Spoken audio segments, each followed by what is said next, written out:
So Deontay Wilder versus Tyson Fury is going to be happening later today. This is my breakdown.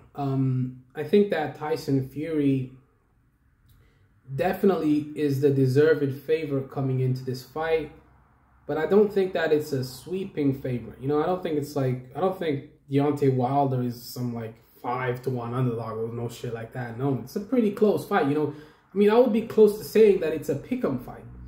Because considering all, let's look at all the considerations before this fight. So the first fight with Fury and Wilder ended in a draw.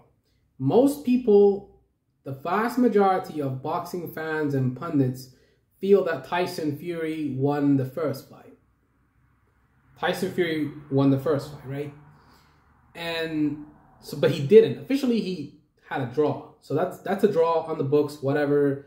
No matter what everybody else says, even though everybody thought he won, it was a draw on the books. The second fight was a completely emphatic victory for Tyson Fury. There was some type of controversy leading up. There was some type of controversy about that fight because Tyson Fury allegedly used loaded gloves. He paid off the ref. Deontay Wilder's costume was too heavy. I don't know if Deontay Wilder actually said that himself, but that's the narrative. The narrative is that Wilder made a whole bunch of excuses after the first fight with Fury, and that Wilder is a liar. He can't take his loss like a man, blah blah blah. So it's like the colonizer telling the slave, shut up and work for me for free, and don't say anything. That's what people want him to do. They want Wilder to just be a quiet little church mouse and not say anything. They want him to just be quiet and not say anything. And Wilder is a very outspoken person, alpha male personality, has a lot of knockouts on his resume. But let's get past that for a second. Let's look at the interior. So Wilder needs to go to the body of Fury in this fight. But will he go to the body of Fury in this fight? You know, Wilder has that right hand, that equalizer, that punch, that one punch that can put your lights out. And he looks to have been training with a new trainer, Malik Scott, and he fired his last coach, JDS. No, he didn't fire JDS. JDS is still in his corner, but he's second man, the second man. The first man is Malik Scott, and then the second trainer is JDS.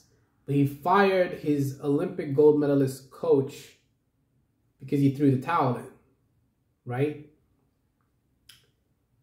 I mean, I think it was a good thing, you know, because Wilder, you know, I feel like Wilder was definitely saved and his career is definitely something that he can prolong, because taking that much damage in one fight, it can definitely change your entire career. So I am thankful that the fight was stopped. And Fury won the fight, you know. Let's give Fury the victory. Let's give him the praise. I mean, we shouldn't really give him too much praise, but we shouldn't give him too much praise because of the fact that he did cheat in the second fight. You know, people are asking him that. Well, the media is not asking him any tough questions because he refuses to do any media with black media. He doesn't want to do he doesn't want to answer any questions of black media like Barbershop Conversations, all these other people that are covering the event. So-called black media, like, he doesn't want to talk to him. He only wants to talk to the mainstream media, like ESPN and Ariel Helwani and all these other guys that are not hugging Tyson Fury. So, looking into the fight, Wilder has the boxing pedigree in his back pocket. He is an Olympic bronze medalist in the Olympics in boxing. And he brought home a bronze medal for the USA, and he still gets no respect by the Americans. By the white Americans, he doesn't get any respect. The Mexican Americans, I mean, maybe they like him a little bit, but they don't really get behind him because he's not Mexican, right?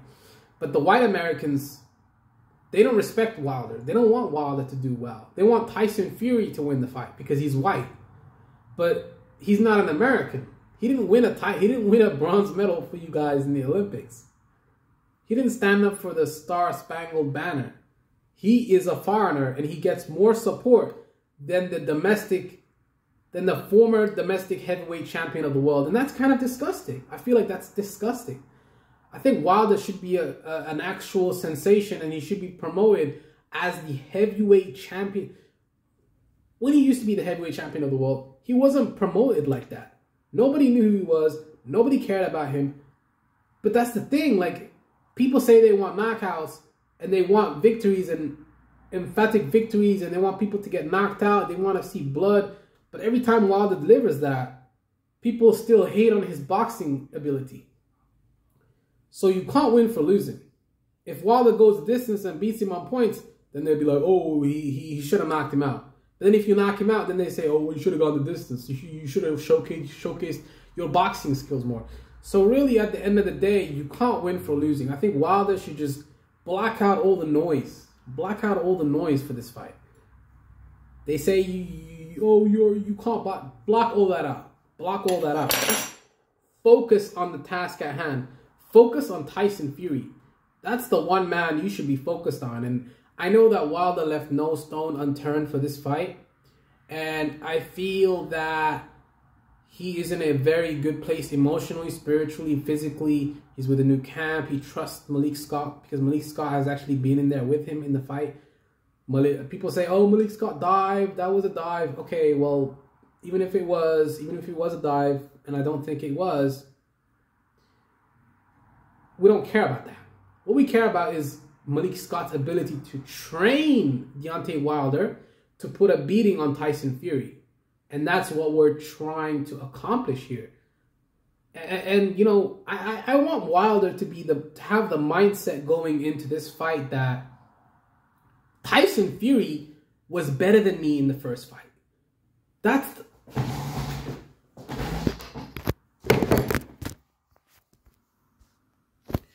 the mindset I want Wilder to have in this fight, is for him to think mentally, this man was the better man in the first fight.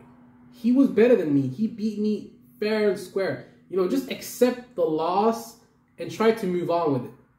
And I think he has accepted it. And I think we're ready to fight. Now let's look at it from Fury's perspective. What can Fury do to win this fight? I think Fury has a lot of tools in his toolbox, and he has a lot of ways to win this fight. I think he has more ways to win this fight than Deontay Wilder has. Because Fury has an excellent jab. He has footwork.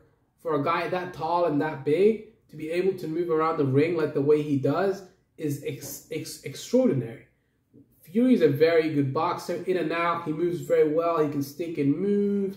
I think if he keeps the fight long at distance, that's a dangerous part. That's a dangerous thing for him to do. Very dangerous. Because that will allow Wilder to get full extension on his punches, and then Fury is going to be feeling the full effects of that. So if he backs up and moves around the ring and stuff like that, that's going to play into Wilder's best interests. But at the same time, Fury can fight going backwards too. He's not a chump going backwards.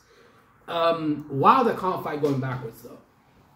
Wilder, I mean, he's won a bronze medal in the Olympics. He knows how to box. I mean, I think he probably can box going backwards.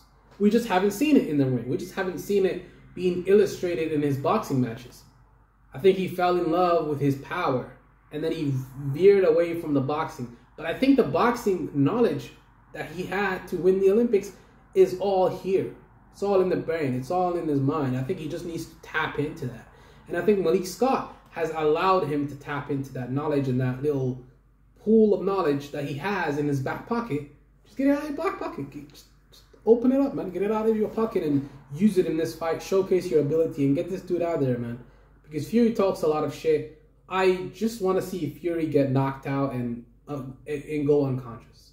Because I feel like Fury is a guy that talks a lot of shit. And he's an outspoken individual. He talks about mental health and stuff like that. You know, that's a great thing. I feel like, you know, he talks about it too much, in my opinion. It's always what he talks about in every interview. It's always about mental health. But that's cool. I mean, Fury. I think Wilder coming in 238 for this fight and Fury coming in at 277.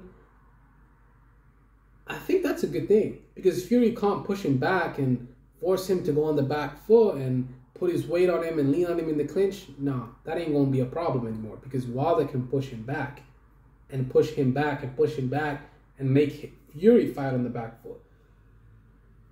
So Fury, if he fights on the back foot here, and then Wilder pushes the pace on him and tries to get him out of there, I think he can. I think he has the ability to. He's shown that in the first fight. He's shown that he can knock him down in the first fight. He has the power to knock Fury out. Wilder does have the power to knock Fury out. And he showed that in the first fight. Fury wasn't able to knock Wilder out. He got a TKO stoppage. It was a corner stoppage. Right? Yeah, that's my breakdown, guys.